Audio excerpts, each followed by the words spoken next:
Lembrando que nós temos usado uma expressão do autor Eugene Peterson, pastor Eugene Peterson, infelizmente, recentemente falecido nos Estados Unidos, autor da Bíblia A Mensagem, que é uma Bíblia em linguagem contemporânea muito bacana, muito especial. E ele fez então um comentário, escreveu um comentário alguns anos atrás, no livro de Apocalipse. Obviamente um livro talvez um dos mais difíceis, se não o mais difícil, de interpretação da Bíblia. E ele usou a expressão a última palavra, né? Esta expressão vai guiando toda a sua interpretação do livro de Apocalipse. Nós temos seguido digamos, esse formato, né? Então já meditamos sobre vários aspectos. O último que nós trabalhamos foi a última palavra sobre a igreja. E aí então entramos nas 8, né?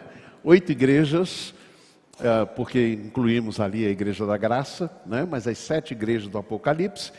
E então retomamos hoje e continuamos este estudo no livro de Apocalipse, capítulos 4 e 5 do livro de Apocalipse.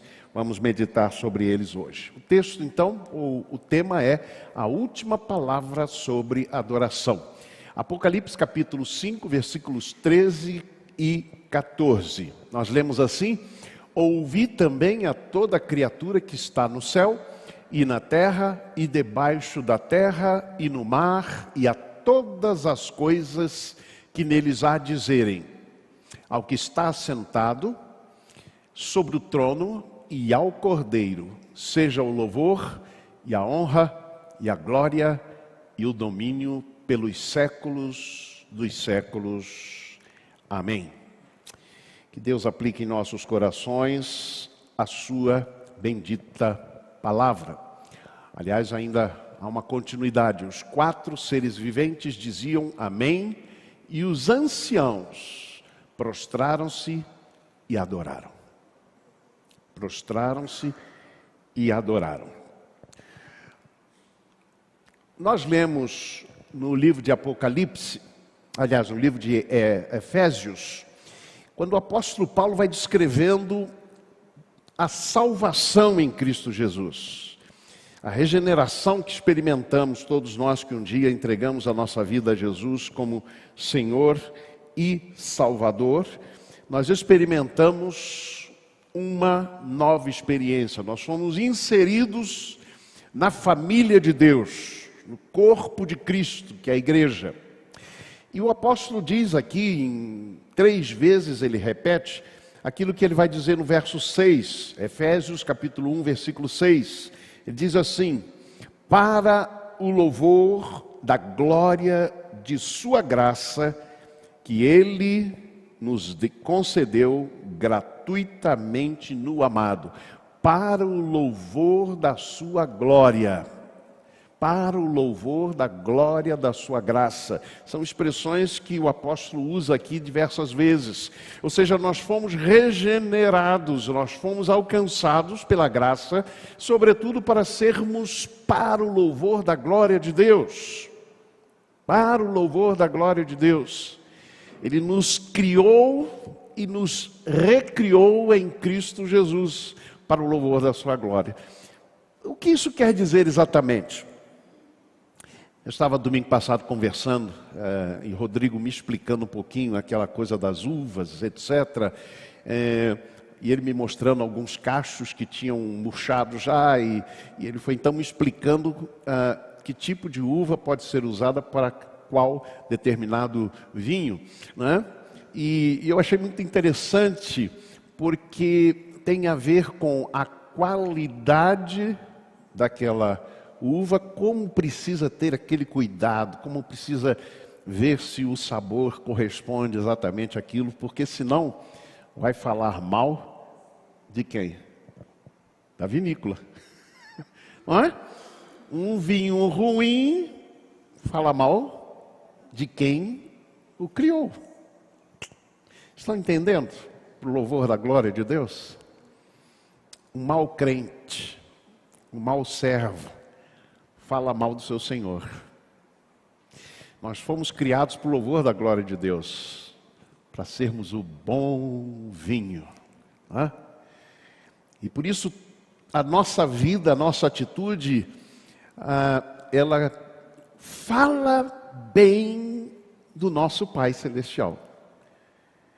Ela testemunha acerca do nosso Deus.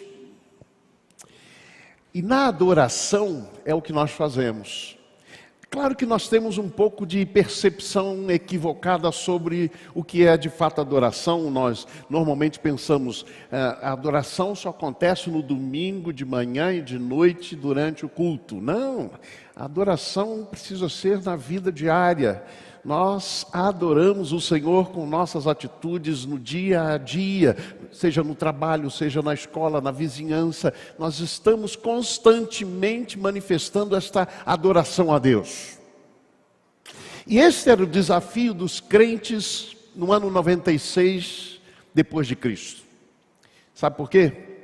Porque eles eram confrontados com outro culto, com uma outra adoração, que não era adoração a Deus.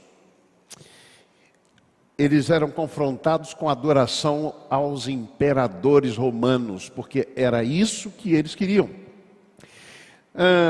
Domiciano era o imperador daquele momento, que perseguia todo aquele, não era só a igreja, mas todo aquele que não se prostrava diante da adoração, da sua estátua, da sua imagem.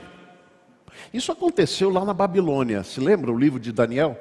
Fala sobre a estátua que foi erigida, e Sadraque, Mesaque e Abdinego e Daniel precisavam se prostrar diante daquela estátua. Não o fizeram, por quê? Porque estavam comprometidos com Jesus Cristo, com Deus. Isso aconteceu também no nacional-socialismo alemão. Alguns e muitos cristãos foram chamados e desafiados a prestarem adoração a Adolf Hitler, chamando de meu Führer. Meu Führer, seria uma tradução, meu líder, mas muito mais do que isso, porque se exigia uma lealdade, não apenas a Adolf Hitler, mas aos seus valores, aquilo que ele queria que fosse feito, obediência absoluta. Eu já mencionei aqui que eu consegui uma página. Quando eu estudava lá na Alemanha, eu consegui uma página de um sínodo, de uma reunião da igreja luterana, igreja evangélica, onde neste sínodo, uma assembleia, né, em que eles estavam reunidos para estudar temas que diziam respeito à igreja, num grande estádio, muito cheio de gente, haviam faixas. E uma das faixas que me chamou muito a atenção dizia: os judeus são a nossa infelicidade. Veem, portanto, como a igreja que se prostrou e levantou o seu braço para dizer Mein Führer para Hitler, como ela também se prostrou aos valores, ao demonizar os judeus. Vejam, antissemitismo dentro da igreja evangélica alemã, que coisa triste. Pois bem, era isso que eles estavam passando aqui, os cristãos do século, no primeiro século, final do primeiro século. Um pouco antes, Nero, imperador romano, 54 a 68, ele perseguiu severamente os cristãos que não se prostravam diante da sua estátua, da sua imagem, que não seguiam os seus valores. Os cristãos eram presos, conduzidos para arenas de leões. Ele incendiava os corpos dos cristãos para que fossem colocados como se fossem postes de iluminação. Este era Nero. Pois bem, Domiciano, que veio depois de Nero, foi chamado por Tertuliano, autor e historiador da igreja cristã, ele foi chamado de segundo Nero, ou segunda parte de Nero. Domiciano conseguiu ser pior do que Nero. Agora, um destaque especial é que Domiciano insistia que seus súditos o adorassem como um Deus. Não só ele, a maioria dos imperadores. Vejam alguns títulos que eles criaram e que as pessoas deveriam chamá-los por esses títulos. Divus, do latim, divino. Augustus. O que era o Augustus? Que hoje seria Augusto, por exemplo. Algumas pessoas levam inclusive esse nome. Mas naquela época, o Augustus era sublime, elevado, divino. E era um título, não era um nome, era um título. Ou também Sebastus, que significa venerável. Todos esses títulos eram usados por vários imperadores. Então, o que é que o livro do Apocalipse relata? Ele relata a história dramática de um conflito entre poderes soberanos, ou que se julgam soberanos, a saber, entre a soberania absoluta de Deus, manifestada na história em Jesus Cristo, e a pretensa soberania de Satanás, manifestada na história pelo poder imperial romano. Se alguém quer saber qual é o significado de 666, o símbolo da besta, nada mais é do que 3 tentativas frustradas de ser igual a Deus, que é representado pelo 777, o número da perfeição. É isso. Então o que nós temos em Apocalipse é isso. Os cristãos se prostrariam em adoração diante do império, do imperador e obviamente diante de Satanás, ou eles se manteriam fiéis e leais, prostrados em adoração tão somente ao Senhor e ao Filho do Homem? É esta a pergunta com a qual nos debruçamos nesta manhã. Obviamente a resposta não é outra senão: o cristão é chamado a adorar somente ao Senhor. Somente ao Senhor. Mas o que é que a adoração genuína a Deus faz com a gente? Algumas verdades que quero trazer para vocês, e a primeira delas é que a adoração genuína centraliza. Verso 2 diz assim, do capítulo 4: imediatamente eu fui arrebatado em espírito, e eis que um trono estava posto no céu, e eu botei em letra maiúscula aqui, só um, assentado sobre o trono. Havia um trono só, e um só sentado neste trono, que era o Senhor. Deus está no trono. Deus é o centro da adoração genuína. Meus amados irmãos, quando nós nos reunimos como igreja, a nossa adoração é feita para agradar a Deus, e tão somente a Ele. O culto é a Ele, é a Ele que adoramos.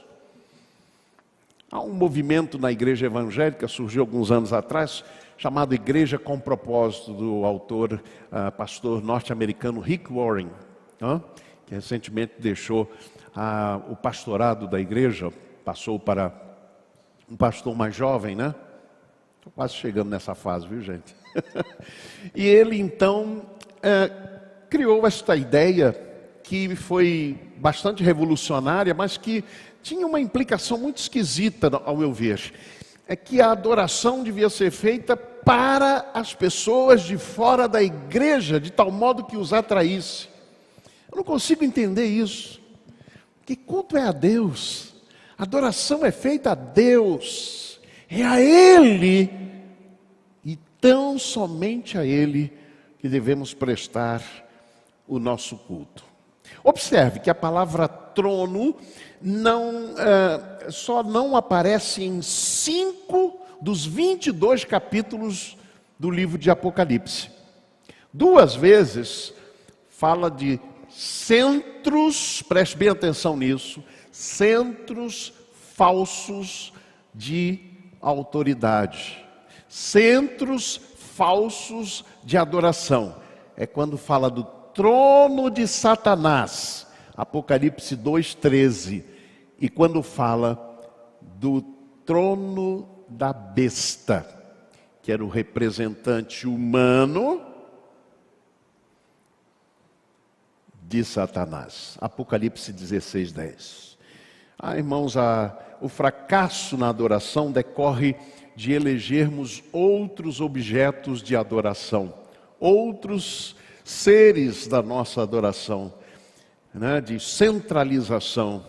Salmo 46, versículos 4 e 5 dizem assim: há um rio cujas correntes alegram a cidade de Deus, o santuário das moradas do Altíssimo.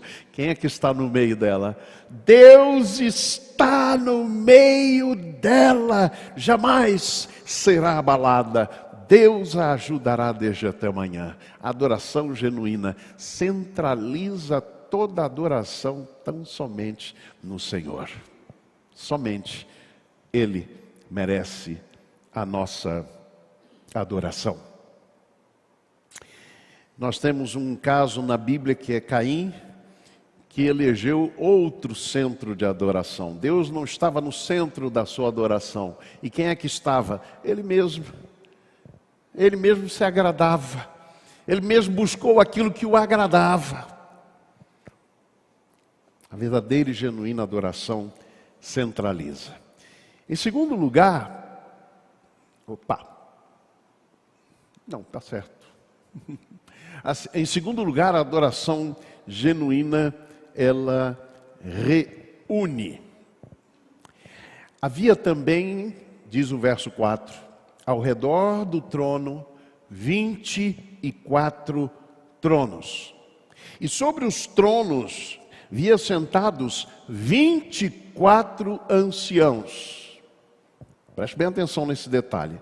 Um trono onde Deus está.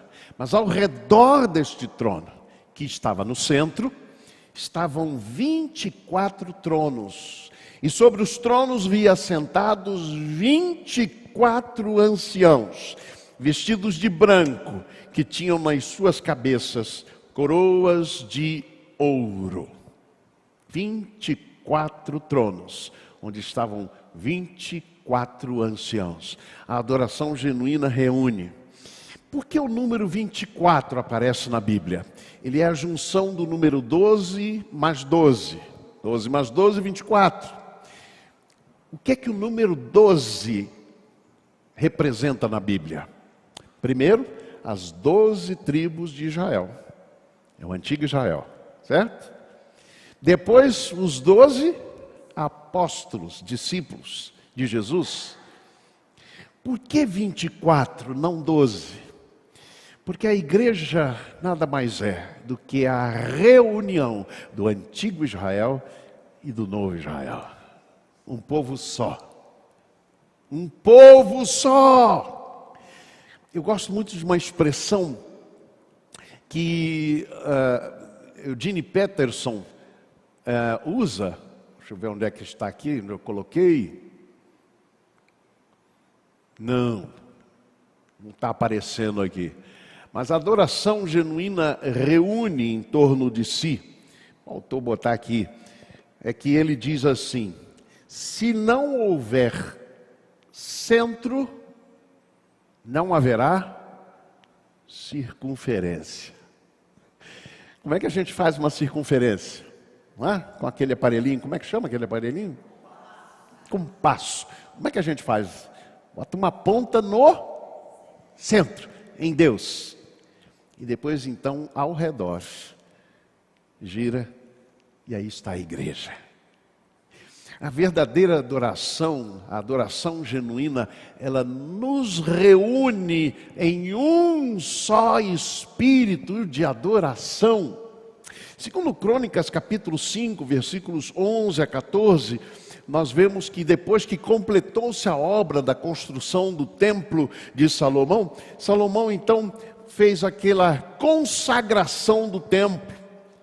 E olha o que diz o texto em 2 Crônicas 5, 11 a 14. Quando os sacerdotes saíram do lugar santo, pois todos os sacerdotes se achavam presentes e se tinham santificado. Também os levitas, que eram cantores, todos eles vestidos de linho. E quando os trombeteiros e os cantores estavam acordes em fazerem ouvir uma só voz, louvando ao Senhor e dando-lhe graças, e então se encheu a casa de uma nuvem, a saber, a casa do Senhor, de modo que os sacerdotes não podiam ter-se em pé para ministrar por causa da nuvem, porque a glória do Senhor encheu a casa de Deus. Templo vazio da glória de Deus, é só isso: tijolo, cimento, pedra, móveis, mas não é nada. Templo vazio da glória de Deus é apenas isto. Templo cheio da glória de Deus leva os homens, mulheres, a se prostrarem diante do Senhor. O que é que faz com que a casa do Senhor se encha da glória de Deus, se tornando um templo? O que é que transforma este galpão aqui em templo da glória de Deus, cheio da glória de Deus? Há 4 princípios que estão presentes ali. Primeiro, santificação. Segundo, excelência. Diz que todos que ali estavam vestidos de linho fino. O melhor para Deus. Não o pior, não o resto. O melhor. Louvor a Deus, mas principalmente, o que é que fez com que a casa se enchesse da glória de Deus? A unidade. Quando os cantores uniram as suas vozes para ouvir uma só voz, só uma, unida, então a casa se encheu da glória de Deus. A adoração genuína reúne, meus amados irmãos, porque o centro é Deus, e nós estamos então reunidos ao redor deste mesmo centro de adoração que é o Senhor.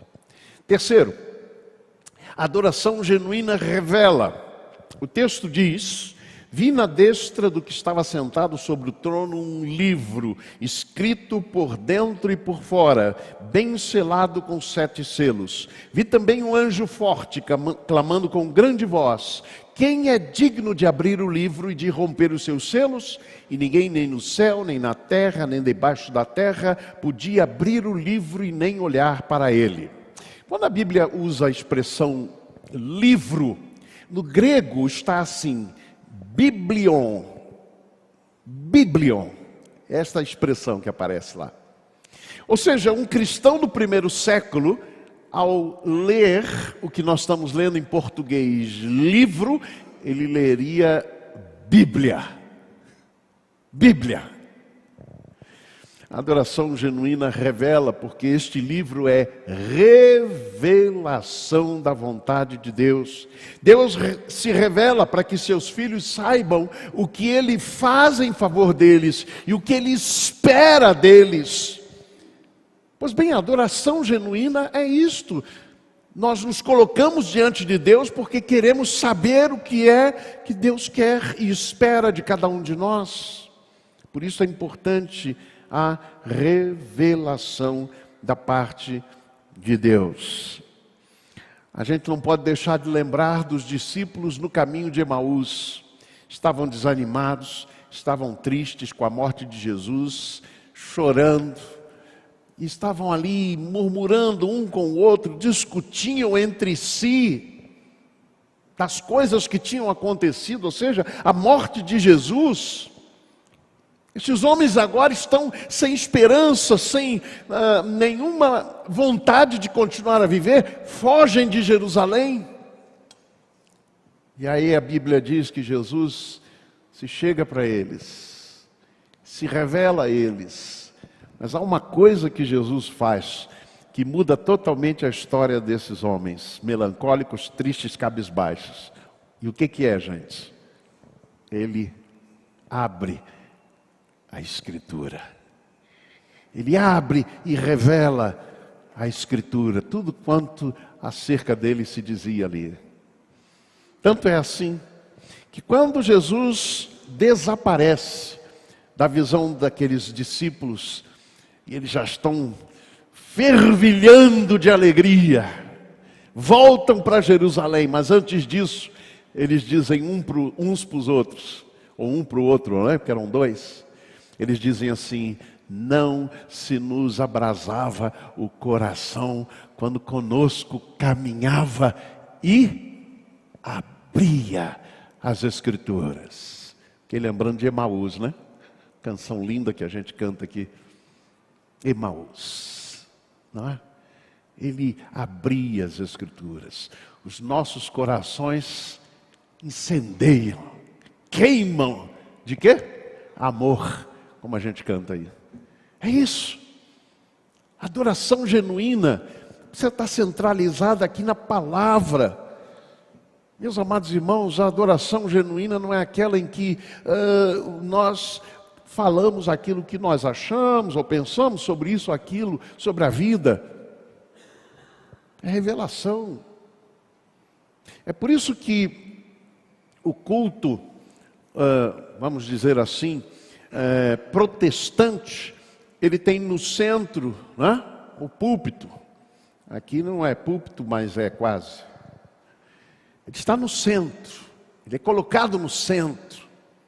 Porque no centro do culto e na adoração está Deus e a sua revelação, a sua palavra. E na destra do que estava sentado sobre o trono, um livro escrito. Adoração genuína revela. Mas a revelação genuína, ela também faz algo. E aí nós estamos caminhando para o encerramento desta nossa reflexão nesta manhã. Ela traz genuína esperança. É a adoração genuína que traz genuína esperança. Capítulo 5 diz que João teve a visão do trono, onde estava Deus assentado, e ali estava o livro, a Escritura, a revelação. E diz que João então ouviu um anjo que dizia para ele assim: olha, aliás, quando ele viu o livro, né? Vale a pena a gente ler o trecho. Apocalipse capítulo 5 diz o seguinte: vi também um anjo forte, versículo número 2 do capítulo 5, que proclamava em grande voz: quem é digno de abrir o livro e de lhe desatar os selos? Deixa eu explicar um pouquinho o que é este livro, além da revelação de Deus. Mas que revelação é esta? Quando você vai lendo no Apocalipse os capítulos subsequentes, capítulo 6 em diante, até o capítulo 21, você vai vendo que a abertura de cada um dos 7 selos, o texto diz que o livro estava selado, fechado com 7 selos. A cada abertura de selo vai se descortinando um evento na história, até que ela chega ao fim, com a abertura do 7º selo, ou seja, a revelação do projeto de Deus para a história humana. Este livro, portanto, é isso. É o projeto de Deus que precisa acontecer na história, que deve acontecer na história. E quando o anjo diz assim para João, então, no verso 2, quem é digno de abrir o livro e de lhe desatar os selos, ele está dizendo quem é digno de fazer com que o projeto de Deus para a história humana aconteça e se realize. E aí João diz assim: ora, nem no céu, nem sobre a terra, nem debaixo da terra, ninguém podia abrir o livro e nem olhar para ele. E eu chorava muito, porque ninguém foi achado digno de abrir o livro e nem mesmo de olhar para ele. Todavia, um dos anciãos me disse: não chores, não chores, João. Eis que o leão da tribo de Judá, a raiz de Davi, venceu para abrir o livro e os seus 7 selos. E daí diante, irmãos, o que acontece aqui é uma adoração plena e completa, feita a Jesus, o único digno, o único, irmãos, o único digno de abrir o livro, de desatar os seus nós, os seus selos, e realizar o projeto de Deus para este mundo. Adoração genuína traz genuína esperança. Mas para que isso aconteça, é preciso que sejam desfeitas as falsas esperanças. Ele disse: não havia ninguém, nem no céu, nem na terra, nem debaixo da terra, capaz de abrir o livro e de desatar os seus selos. Ninguém. Irmãos, quantas falsas esperanças nós às vezes alimentamos. Vamos tornar o Brasil cristão. Então nós vamos publicar ou ajudar a publicar leis que tornem o Brasil cristão. Isso é impossível. Vamos usar a via política para tornar o Brasil o projeto de Deus. Esquece. Nenhuma ideologia humana vai conseguir realizar isso. Não havia ninguém, nem no céu, nem na terra, nem debaixo da terra, capaz de realizar esse projeto de Deus. Esqueçam, irmãos. Pastor, o senhor está dizendo então que nós devemos ser apolíticos. Não. Cada um de nós pode optar por sua preferência, mas nunca nos iludamos. Nunca nos iludamos de que qualquer ideologia humana, seja capaz de realizar o projeto de Deus para esse mundo, de tornar o Brasil cristão. Bem-aventurada a nação cujo Deus é o Senhor. Mas isso só vai acontecer no dia que isso aqui que o texto está dizendo acontecer. Todo joelho se dobrar diante do Cordeiro de Deus, de Jesus Cristo, e dizer: Jesus Cristo é o Senhor. Só assim. Não há ninguém que possa abrir o livro. Para que a adoração genuína traga genuína esperança, é preciso desfazer as falsas esperanças. Em segundo lugar, é preciso entrega. É preciso entrega. Digno é o Cordeiro que foi morto de receber o poder e riqueza e sabedoria e força e honra e glória e louvor. Ouvi também a toda criatura que está no céu e na terra e debaixo da terra e no mar, e todas as coisas que neles há dizerem ao que está sentado no trono e ao Cordeiro: seja o louvor, a honra, a glória, o domínio pelos séculos dos séculos. Amém. Amém. Entrega. Tudo entregue a Jesus. Poder, entregue a Jesus. Riquezas, entregues a Jesus. E consagrados a Jesus, para que então venha genuína esperança para este nosso mundo. Em terceiro lugar, é preciso haver prostração. O que é prostrar-se? Quer dizer aceitar o domínio, é isso que quer dizer. Diz que os anciãos prostraram-se e então adoraram. Só há adoração genuína quando a gente se prostra, quando a gente se submete integralmente, totalmente a Jesus. Filipenses capítulo 2, versículos 9 a 11 diz: que pelo que também Deus o exaltou a Jesus soberanamente, lhe deu o nome que é sobre todo nome, para que ao nome de Jesus se dobre todo o joelho dos que estão nos céus, na terra, debaixo da terra, e toda língua confesse que Jesus Cristo é Senhor, para a glória de Deus Pai.